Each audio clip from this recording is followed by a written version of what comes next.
தந்தனமா வரவழைத்து நாலு வரைக்கும் போதுன்னு சீர்வரிச்சு தரலம்மா. அதனால உன் தாயை கொடுக்க வேண்டிய சீர்வரிச்சு அப்படின்னு சொல்லி எனக்கு பட்டு பட்டையா எனக்கு சீர்வரிச்சு வைரமாலா காசி மாலை எனக்கு ஒட்டி வேணும் வயிற மூக்குத்தி எல்லாம் நாலு பேரும் தெரிகிற மாதிரி அஷ்டாபுரத்துல கூட்டிட்டு போயா போட்டு நான் ரதத்துல கொண்டாந்து அமர வச்சு அழகு பாக்குறேன்னு சொன்னேன். ஆமா மாமா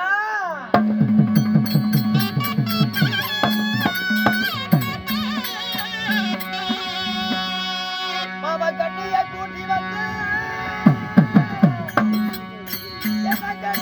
வைக்கலாமா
நாளை கல்யாணம் வாசல்ல சரி மாமா. என் மகனை தூணல் கட்டி என்னைய மகனை தூணல் கட்டி வச்சு சரி சரி மாமா. என் மகனை காலால ஒதிச்சு வந்து கண்டாரோடு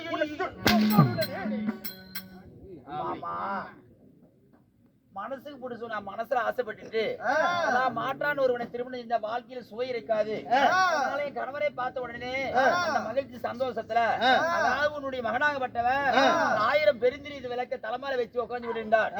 வச்சன தூணை கட்டி போட்டு இருந்தாங்க. அதனால நான் என்ற கெருவத்தால ஒரு தவறு செஞ்சுட்டு தவறு செஞ்சுட்டு இல்ல இப்ப நான் எதிரிட்டு பொழைக்கி விடுவனா பரவாயில்லைங்க. உன்னை சிறையில் தான் போட போறேன். அப்படியா? ஓடி மாமா. ஓடி கண்டார ஓடி ஓடி ஓடி ஓடி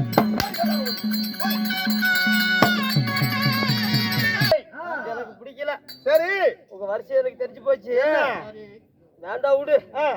அண்ணா ஓய் அப்படி இருந்தாலும் இன்னைக்கு நீங்க வச்சிருக்கிற நாடகம் அண்ணா சிங்கார பொன்மேடிலே பொன்மடியிலே பச்சையம்மனுக்காக இன்று ஒரு நாள் சதுராட்டி வச்சிருக்கின்றோம். அண்ணா எதுக்கு?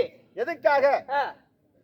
ஆனா வருஷம் நாம இந்த ஆயாளுக்காக கூத்தாடிட்டு இருக்கிறோம். சரி இந்த ஆயாளுக்காக தனியா நாம கெட்டா வெட்டி சரி அனைத்தும் அனுமதித்து ஆமாடா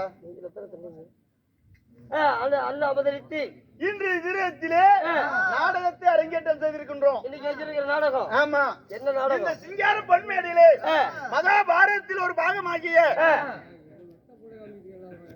மின்னல் வழியால் சிவன் பூஜை. முதல் தர்பார் யார் வரா தெரியுமா? யாரு? மேகலோகத்தில் ஆண்டு வரக்கூடிய மேகராஜனே சபை நாடி வருகிறார். சொல்லு. ஆனா எங்கிட்ட பேசுற மாதிரி அவர்கிட்ட